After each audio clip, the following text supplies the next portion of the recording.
Hello there, dear listener. You're listening to Slayer's The Ruby Eye, Chapter 3, Part 6. In a flash, Duger struck out, bringing the blade across Zelgoddess' chest. Oh, not bad. Zelgoddess complimented Duger. Well, thank you, boss. I'm gonna hate killing you, you know. Well, thank you, Dilgir. I'm going to hate killing you, too. As far as I could tell, the two were equally matched when it came to swordsmanship.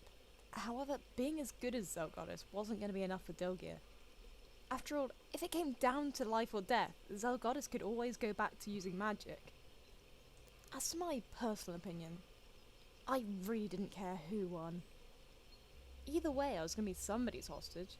Rezo's or Zelgoddess's, doesn't make a difference. I was just a way of obtaining the Philosopher's Stone. Nothing else.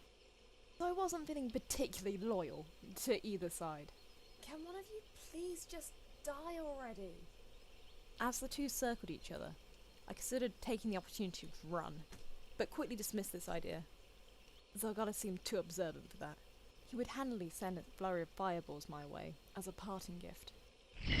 Dilgir had seemed to change his tactics, leaping away from the fray, swinging his gigantic scimitar with full force towards the pillar of earth. The stalactite buckled and collapsed where the scimitar had struck it, creating an avalanche, pouring rocks and earth in Zelgoddess' direction.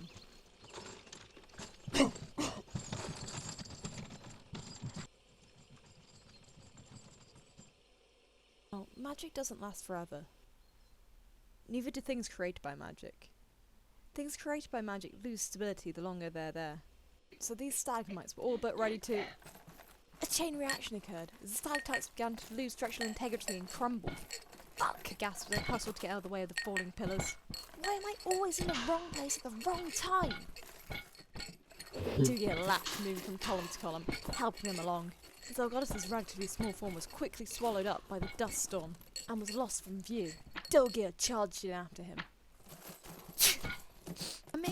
I just stood there. It was pretty hard to see and even harder to breathe. Why? My eyes stung and my throat itched.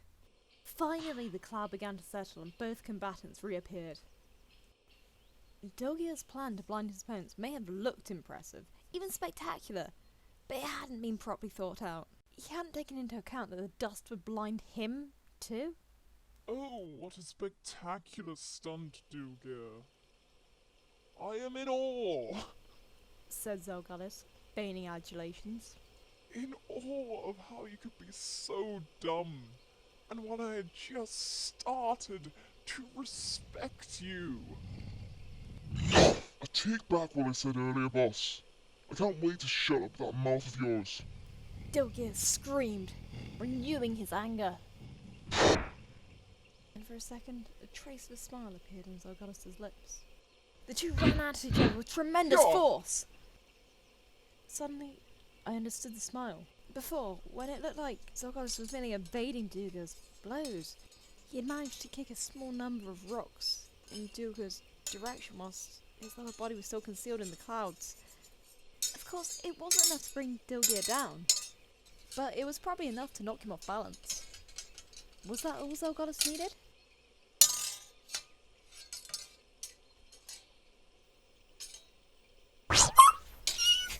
Blood began to pour from the werewolf's shoulder.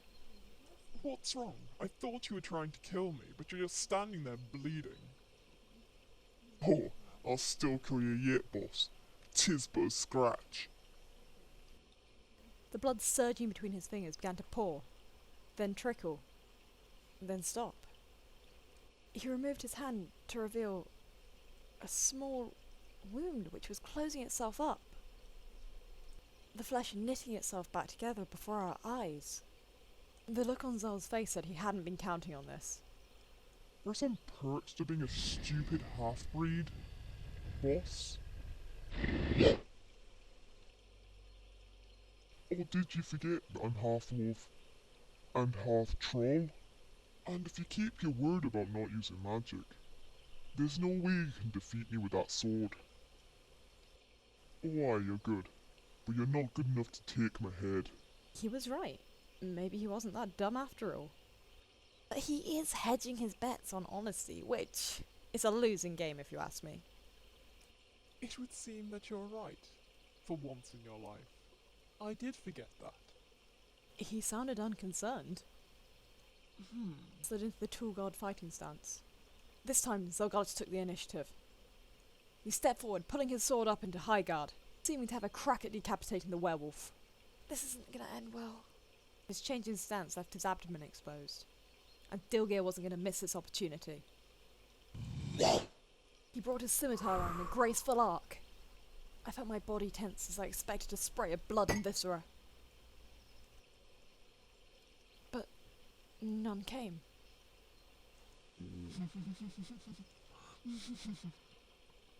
It seems you have forgotten too, Dilgear. He said with that bitter laughter I'd heard before.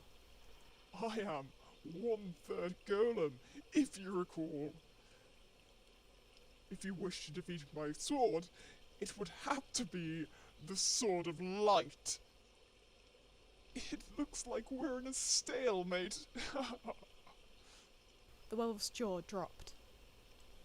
But now we can keep fighting until our arms are too tired to lift our swords, or you could run home to your owner, Rezo. The choice is yours.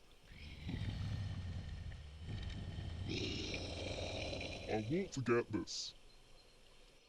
Rather than retreat, the thing brought out something from his pocket. Holding it in his fist, he wound back his arm and tossed whatever it was into the water.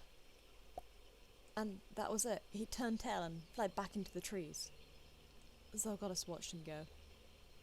That poor idiot. He muttered as he attempted to fix his wire-like hair into some kind of order. Good job! Nice one! I'm surprised you actually stuck to your word. I would have lulled him into a false sense of security and fill him full of flare arrows personally. But that? Very good. What on earth are you blathering on about? Teeth, you are no fun.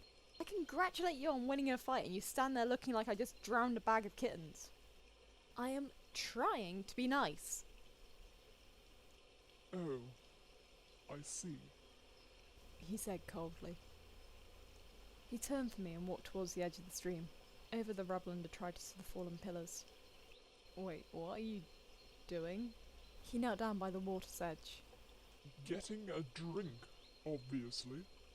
And plunged his hands into the pool. He cupped his hands and carried the clear liquid close to his face. You trying to kill yourself? My shriek was enough to stop him from drinking. What? Why would you say... Look, Wolfway clearly just poisoned that well. And you march over there all Mr. I've never taken a compliment before in my life and go, slurp, slurp, slurp, you're gonna end up dead, aren't you? A few dead fish began to bob to the surface. He stared at them as they floated downstream. Oh, maybe he wasn't as perceptive as I thought he was earlier. Maybe could have got away. Ah, damn. Maybe Dilgear's not as stupid as I thought. I thought he was aiming for me with that pebble.